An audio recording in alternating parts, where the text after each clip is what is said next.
केदारनाथ धाम जो दिल्ली में बन रहा था पैदा हो गई थी। लोग आक्रोशित थे, पंडा पुरोहित समाज आक्रोशित था और कई लोगों ने इसका विरोध भी किया था। उसके बाद जो प्रदेश के मुखिया है उन्होंने घोषणा की थी कि केदारनाथ धाम के नाम से कोई भी चीज घोषणा नहीं होगी या कोई भी चंदा या इस तरीके का जो धाम लगाकर जो संबोधन किया जा रहा है वो अब नहीं किया जाएगा। पर अब जो बात हम कर रहे हैं चंदे की, उस पर भी हम आपकी नजर डालना चाहते हैं और आप भी सुनिएगा, क्योंकि इस पर चर्चा करने के लिए हमारे साथ गजेंद्र रावत जी हैं, जिन्होंने अभी केदारनाथ धाम जो दिल्ली में इस समय बन रहा है वहां पर कुछ डोनेशन किया है। वो किस नाम से डोनेशन किया है वो भी आपको बताएंगे और वो करके भी दिखाएंगे, क्योंकि QR कोड भी हमारे पास अभी मौजूद है। तो सीधे रावत जी के पास चलते हैं। रावत जी, एक बड़ी उथल पुथल रही राजनीति में भी और उत्तराखंड के गलियारों में भी। केदारनाथ धाम से लेकर बद्रीनाथ और जितना पंडा पुरोहित समाज था वो आक्रोशित था कि केदारनाथ धाम कैसे दिल्ली जा सकते हैं। इसको लेकर अलग अलग तरह की राय आई। खुद केदारनाथ जो धाम ट्रस्टी जो दिल्ली में बन रहे थे वो खुद यहाँ पर प्रेस कॉन्फ्रेंस करने आए। उन्होंने अपने तर्क दिए और उन्होंने कहा कि पूरे देश भर में अलग अलग मंदिर हैं, अलग अलग इस तरीके के जो 4 धाम है। बद्रीनाथ का मंदिर बॉम्बे में, मुंबई में वो है, उसके अलावा कई और स्टेट्स में भी है।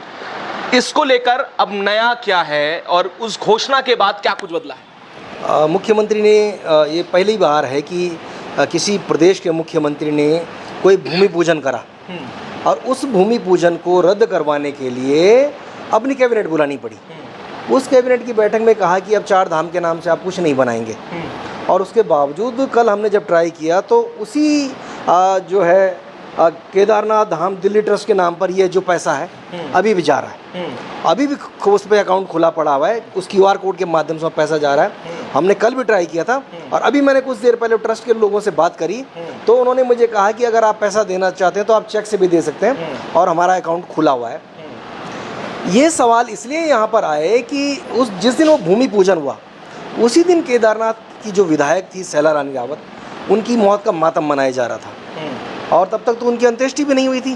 तो ये सरकार में जो मुख्यमंत्री हैं, भारत सरकार के जो मंत्री अजय टम्टा हैं और आपके रानीखेत के विधायक हो गए, सल्ट के विधायक, ये चारों लोग उस कार्यक्रम में थे।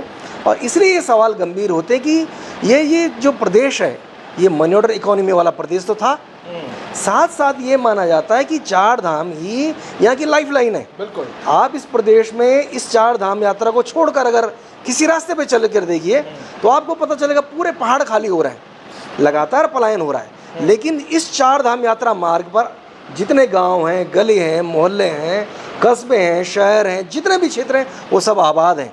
यानी कि इस प्रदेश की आर्थिकी का एक बहुत बड़ा जो है बेस ये 4 धाम है।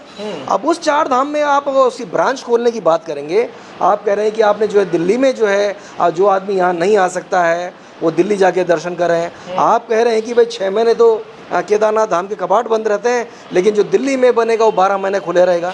ये सवाल वहाँ से खड़े हुए कि क्या आप भगवान केदारनाथ की जो आस्था है, जो श्रद्धा है, जो उसका स्थान है, जहाँ लिखा हुआ है कि आप हिमालय तू केदारम, ये शब्द कहीं पुष्कर सिंह धामी ने नहीं लिखे हुए हैं, ये किसी महेंद्र भट्ट ने नहीं लिखे हुए हैं, ये अजय टम्टा ने नहीं लिखे हुए हैं। ये जो तमाम जो बातें, जो शास्त्र सम्मत बातें, जब आप उसके विपरीत गए तो ये बात पूरे देश में फैली। और इसीलिए आज लगातार जो वहाँ तीर्थ पुरोहित हैं, पंडे पुरोहित और उत्तराखंड के वो तमाम लोग जो इस 4 धाम यात्रा की श्रद्धा और आर्थिकी दोनों से जुड़े हुए हैं।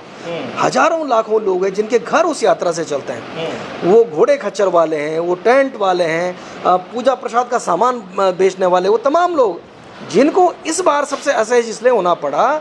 ये पहला अवसर था कि जो 4 धाम यात्रा करने के लिए जो लोग आए थे वो कई दिनों तक हरिद्वार में उनको रोका गया, कुछ को ऋषिकेश में रोका, श्रीनगर में रोक दिया, यमुनोत्री जाकर रोक दिया और सोनप्रयाग जाकर रोक दिया, आपको गरुड़ चट्टी जाकर रोक दिया। तो उसके बाद बहुत लोग निराश होकर वापस चले गए और वो लोग जब वापस अपने अपने राज्यों में गए तो उन्होंने वहाँ जाकर बताया कि भाई वो तो बाबा केदार के दर्शन के लिए गए थे, वो 4 धाम के दर्शन के लिए गया था, लेकिन उनको कभी ऑफलाइन रजिस्ट्रेशन, कभी ऑनलाइन रजिस्ट्रेशन, ऐसे तमाम फैक्ट्स बताए गए और वो लोग निराश होकर चले गए।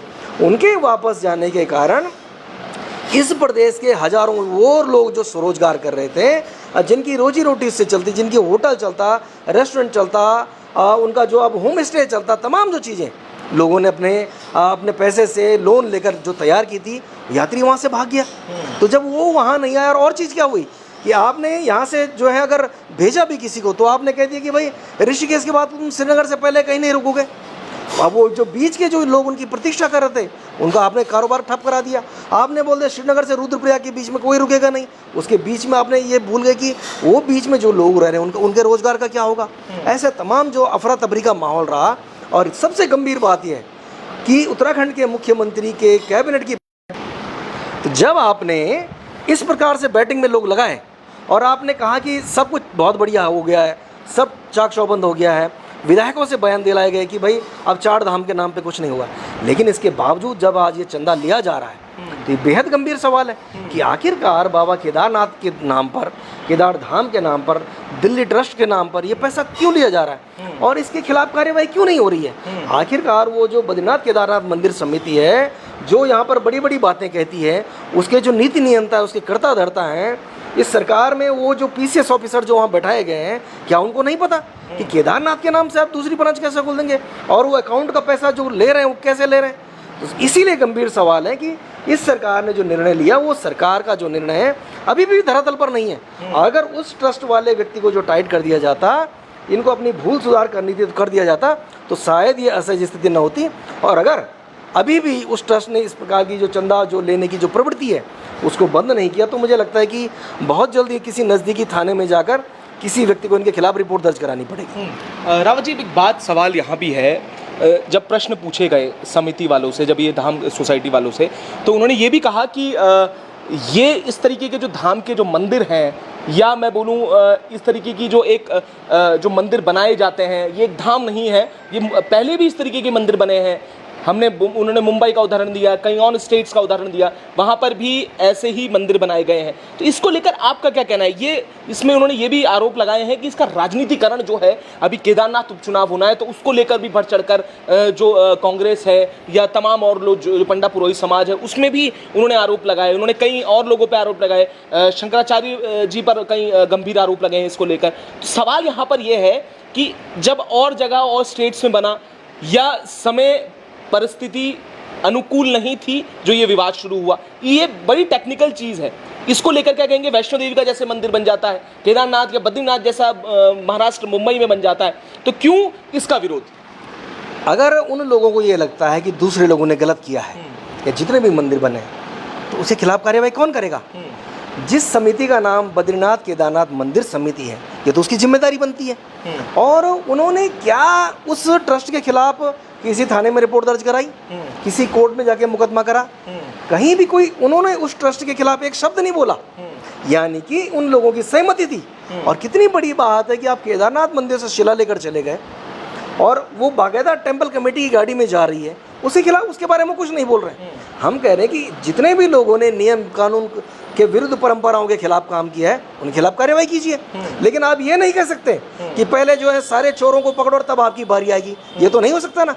किसी भी चोर को जब पकड़ा जाता है तो वो चोर ये एक्सक्यूज नहीं दे सकता कि पहले पूरे भारतवर्ष के, पूरे देश दुनिया के चोरों को पकड़ो और तब आखिरी बारी उसकी आएगी, ये तो नहीं हो सकता।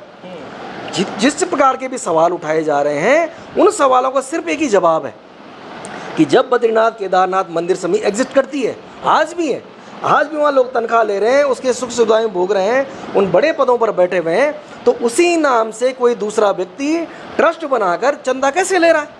और अगर सरकार की भी सहमति है तो सरकार को स्पष्ट करना पड़ेगा कि आपने इतना स्पष्टीकरण, इतनी सफाई दे दी, इतने सारे लोगों को बैटिंग पर लगा दिया और उसके बावजूद भी आप उस ट्रस्ट की चंदाखोरी बंद नहीं कर पा रहे हैं। और जहाँ तक उन्होंने अगर ये कहते हैं कि कोई चुनाव लाभ के लिए जा रहा, हानि के लिए जा रहा, किसी के लिए जा रहा है, हम कह रहे हैं कि जो राजनीतिक व्यक्ति वो राजनीति कर रहा होगा, हो सकता है कर रहा हो, लेकिन आपको तो बताना पड़ेगा कि भाई अगर अमित गोदियाल एक नाम है, अमित गोदियाल के नाम से अकाउंट खुला हुआ है और अगर दूसरा व्यक्ति भी अमित गोदियाल के नाम से खाता खोल देगा तो कोई ना कोई चेक बैलेंस करने का तो आपके पास होगा ना नियम कि आपके नाम से, आपके पते से कोई आदमी दूसरा खाता तो नहीं खोल सकता।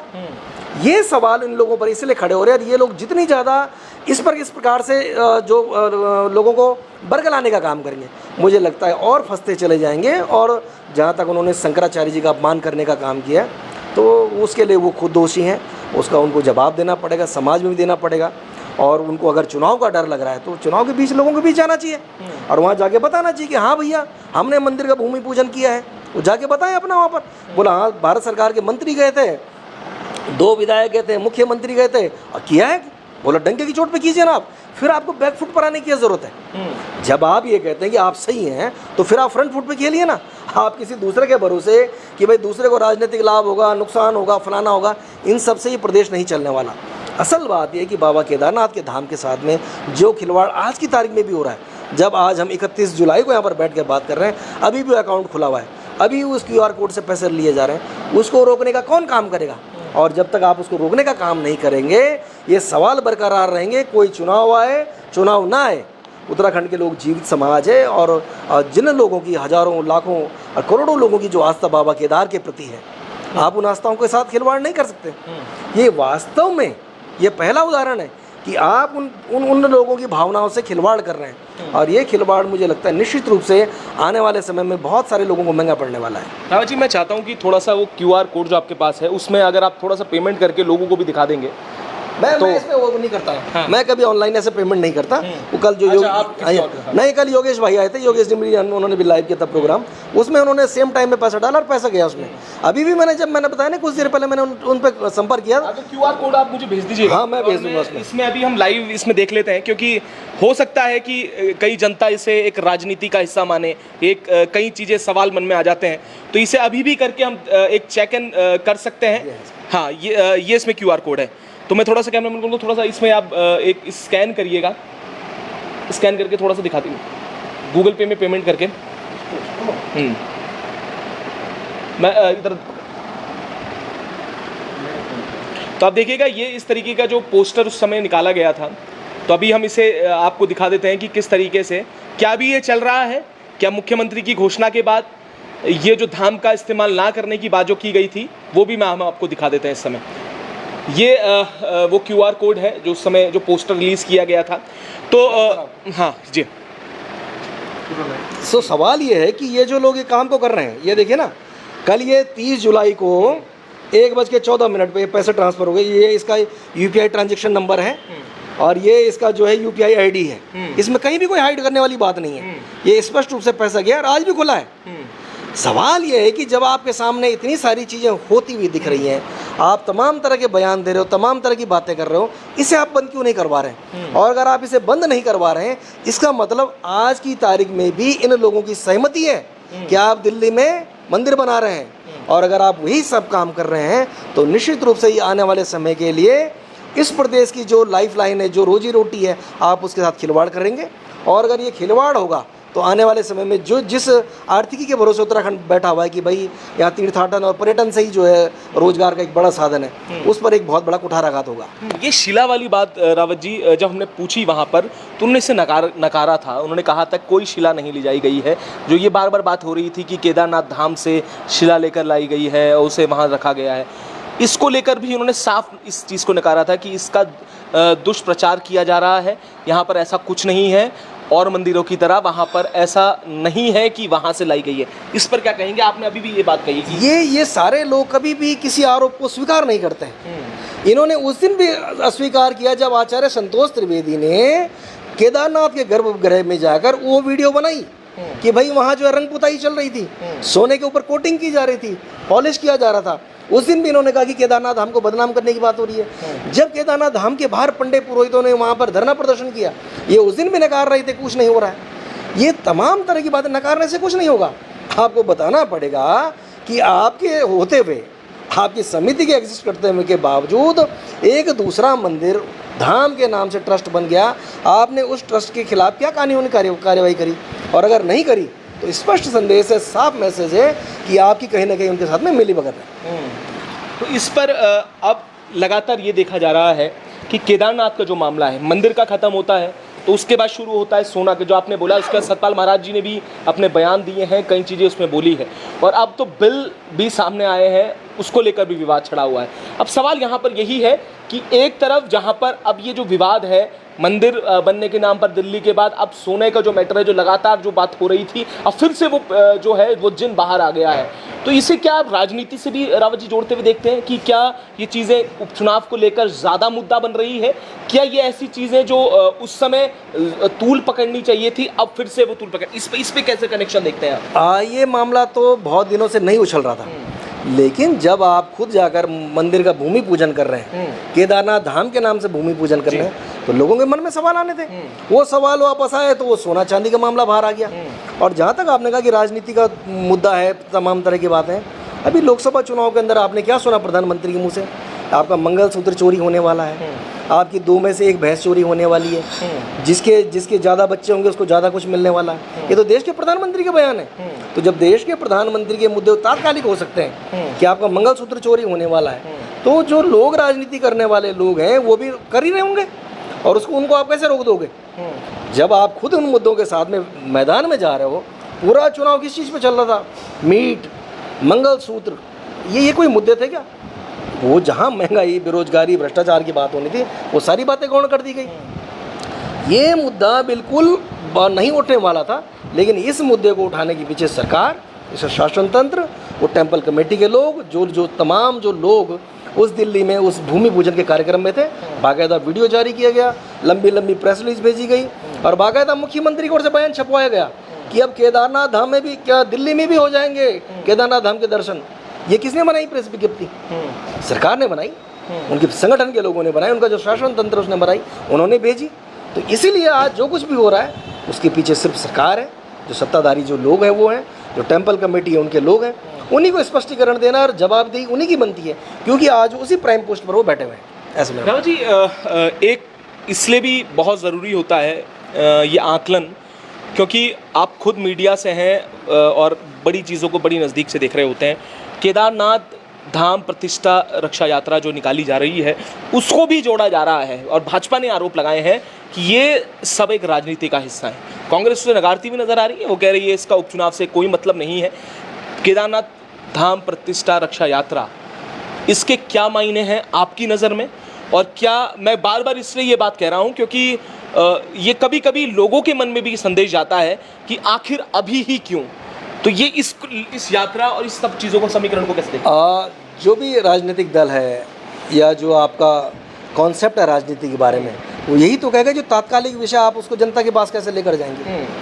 ये जो लोग आज केदारनाथ को लेकर सवाल खड़े कर रहे हैं, सोना चांदी पे कह रहे हैं मत बोलो, केदारनाथ धाम की दूसरी ब्रांच खोले मत बोलो, इनसे ये पूछा जाना चाहिए कि जिस वक्त केदारनाथ का मास्टर प्लान बन रहा था, वहाँ के हकूकधारियों को पूछा भी नहीं, उनके यहाँ बुलडोजर चला दिया, पूरी चोपता वैली में बुलडोजर चला दिया, मक्कू मठ में बुलडोजर चला दिया, उस पहाड़ के उसी केदारनाथ कॉन्स्टिट्यूंसी की 1000 लोग बेरोजगार कर दिया आपने कहा कि अतिक्रमण हो रहा है। तो भाई जब देहरादून में 3 लाख लोग अतिक्रमण करके बैठ गए, आपने वहाँ बुलडोजर नहीं चलाया, आपने हरिद्वार, उधम सिंह नगर, नैनीताल में नहीं चलाया, और आप पहाड़ में चला रहे हैं और आप कहते हैं कि भाई वहाँ तो जो अतिक्रमण हो रखा है हाईकोर्ट का आदेश है। तो हाईकोर्ट ने ये तो नहीं कहा ना कि आप बाकी लोगों को छोड़ दो और पहाड़ को उजाड़ने का काम करो।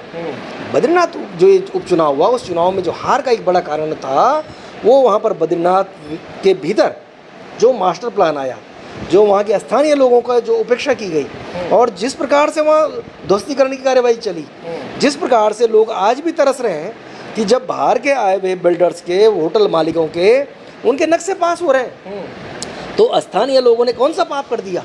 अगर उत्तराखंड के आदमी के वहाँ पर 4-5 नाली ज़मीन है, 2 नाली, 1 नाली है, वो अपना कुछ वहाँ पर बना रहा है, तो आप उसको बनाने नहीं दे रहे हो। तो ये दोहरे मानदंड है, ये निश्चित रूप से भारी पड़ेंगे। और जहाँ तक केदारनाथ को लेकर उनके जो यात्रा है कांग्रेस पार्टी के लोगों की, उसके बारे में तो वो तो रोज़ ही बयान दे रहे हैं। वो मुख्यमंत्री के बारे में कह रहे हैं, वो अजेंद्र अजय के बारे में कह रहे हैं, वो अजय टमटा के बारे में कह रहे हैं, तमाम तरह की बातें कर रहे हैं। और केदारनाथ प्रतिष्ठा की जो बात है, अगर इनको कोई फ़र्क नहीं पड़ता, तो आखिरकार आप खुद समझिए कि जो किशोर उपाध्याय इन्होंने 2 साल से घर में बैठा रखे थे, कल उन्होंने टीवी से आनंद फानन में बुलाया और उनसे प्रेस कॉन्फ्रेंस करवाई। अगर आपको कोई फर्क नहीं पड़ता तो ये करने की जरूरत ही नहीं थी। क्या जरूरत थी? इसका मतलब आप मान रहे हैं कि आपके द्वारा जो गलतियां की जा रही हैं उसका दूसरा व्यक्ति जो है राजनीतिक लाभ ले रहा है। और आपने तो उस दिन भी अपनी अपने लोगों की बात नहीं सुनी। जिस दिन आप राजू भंडारी को ज्वाइन करवा रहे थे उस दिन भी तो नहीं सुनी कि इससे राजनीतिक नुकसान होगा। जिस दिन जो है करतार सिंह भड़ाना को लाए थे उस दिन भी तो नहीं सोचा इन्होंने कि इसके रिएक्शंस क्या होंगे। लेकिन जो पब्लिक सेंटिमेंट्स है, जो कार्यकर्ता के इनके सेंटिमेंट्स, जो इनके पन्ना प्रमुख हैं, उन लोगों ने दिखा दिया ना इनको कि भाई आप अगर ऐसी मनमानी करोगे तो जो आम जनता के साथ उन्हीं का कार्यकर्ता उनकी नहीं सुन रहे। तो इसलिए इसके जो राजनीतिक लाभ हानि तो बहुत दूर की बात है, क्योंकि अभी आप देखोगे ये चुनाव तो अभी मुझे लगता नहीं कि नवंबर से पहले होगा, तो टाइम लगेगा, उसमें बहुत टाइम है। हाँ, अगर ये लोग दिल्ली जाकर वो भूमि पूजन ना करते और तो जिस प्रकार से उनका अपमान किया गया शंकराचार्य जी का, तो मुझे लगता है कि इस समय तक इतनी खराब स्थिति इनकी ना होती। एक आखिरी सवाल करूंगा रावत जी, कल आपने व्यंग के तौर पर एक पोस्ट मैं आपकी देख रहा था जिसमें आपने किशोर उपाध्याय, आरपी रतूड़ी और तमाम जो लोग थे उन लोगों को भी एक व्यंग के रूप में एक व्यंग किया है। और ये मैं इसलिए भी पूछ रहा हूँ कि राजनीति के जो वर्तमान स्थिति है वो भी कुछ उस व्यंग से जुड़ती हुई नज़र आती है। वही लोग जो कल तक मोदी जी की योजनाओं को और मोदी जी को कोस रहे होते हैं वहीं जाके उनकी जय जयकार करने लगते हैं। इस व्यंग के कितने मायने हैं और क्या कहती है उत्तराखंड की राजनीति और राजनीति से जुड़े लोग, कहाँ तक कितने सच्चे और कितने झूठे? अभी तो उन्होंने सिर्फ किशोर उपाध्याय को बिठाया है कि आप कांग्रेस के खिलाफ, उस पार्टी के खिलाफ बोलिए जिन्होंने आपको जो है 5 बार टिकट दिया, 4 बार टिकट दिया, उनको प्रदेश अध्यक्ष बनाया, मंत्री बनाया और उनको बोला कि अब इनके खिलाफ प्रेस करो। कुछ दिन बाद आपको हरक सिंह रावत की बहू हरक सिंह के खिलाफ प्रेस करती हुई दिखाई देगी। आने वाले समय में आपको विजयपाल सजवान मैदान में दिखाई देंगे, आपको दिनेश अग्रवाल दिखाई देंगे, आपको वो तमाम 15-16 तो ऐसे चेहरे हैं जिनको 2022 के चुनाव में टिकट दिया गया था और किस चीज़ के लिए रखा उनको। इन सब लोगों को अब इसी प्रकार से इस्तेमाल किया जाएगा। और चूंकि ये लोग तो ऐसे दौड़ दौड़ के आए, इनको लगा अब सीबीआई वाले आने वाले हैं, किसी को लगा इनकम टैक्स वाला आना है, किसी को लगा कि जो ईडी आने वाली है। तो ये सारा जो घटनाक्रम था ये उसी का निचोड़ है। तो वो जो व्यंग हमने कहा था, हमने तो कुछ दिन पहले एक और बात कही थी कि ये सारे लोग भंडारे के इंतजार में हैं।